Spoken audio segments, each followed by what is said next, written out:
How much gold is there in space?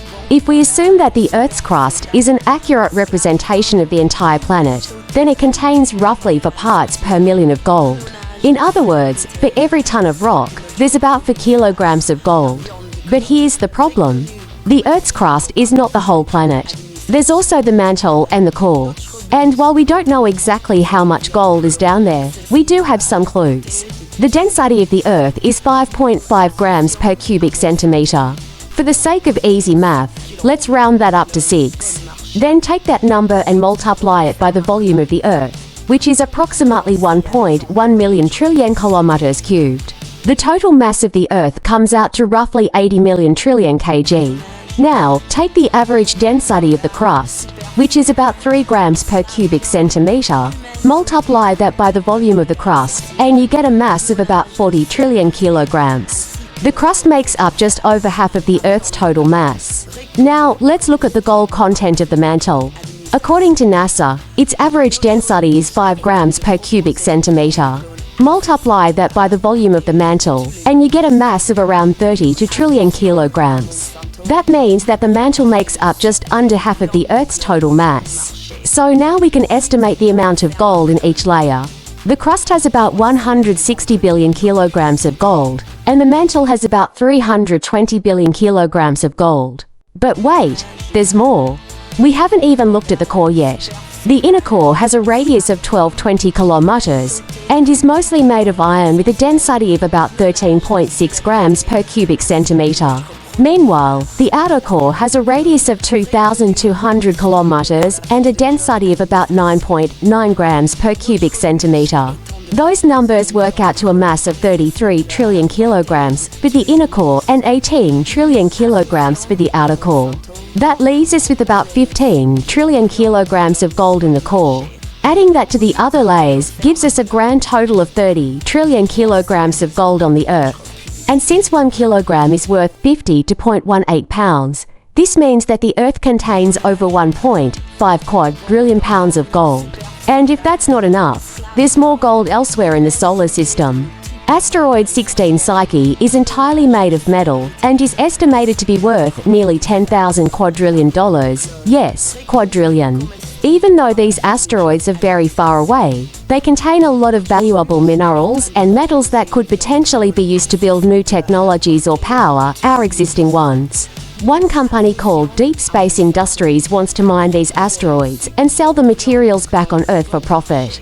But this is easier said than done, because the value of the resources found in space will depend on how accessible they are and how cost-effective they are to extract, refine and transport back to Earth. In theory, mining asteroids could help us reduce our reliance on Earth's finite resources and provide us with an almost limitless supply of raw materials. But in practice, it's not quite so simple. For example, companies like Deep Space Industries have had to deal with the problem of finding enough water in space to support human life.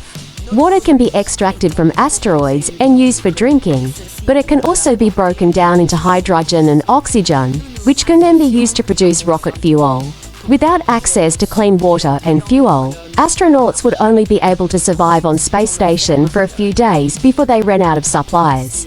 The same would go for the machinery needed to mine and process the asteroids themselves. To solve this problem, Deep Space Industries has been working on a system that allows them to collect water from asteroids using robotic rovers. Once they have enough water, they can use it to power their mining operations and sustain human life. This system is still in development, but it should be ready to go within a few years.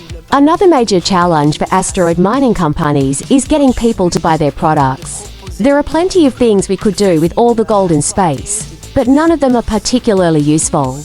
In fact, most of it is probably just going to end up being sold back to investors who bought stock in the first place. However, there might be some exceptions. For example, platinum group metals like palladium and rhodium are extremely rare on Earth, but are relatively common in asteroids. If we could find a way to use these metals in catalytic converters or other industrial processes, it would significantly reduce our impact on the environment. In addition to that, extracting iron from asteroids could provide us with a new source of raw materials for building ships and other structures. But again, this is easier said than done. Iron is one of the most abundant elements on Earth, but it's also one of the most difficult to extract from asteroids. Most asteroids contain less than 1% iron by weight, meaning that miners would have to process huge amounts of rock to make any kind of profit. That's why many experts believe that mining asteroids won't really take off until we find a way to automate the process. Robots can work in dangerous environments without getting tired or taking breaks, which means they can mine asteroids much faster and more efficiently than humans. Plus, they don't need water or food, so they're much cheaper to operate.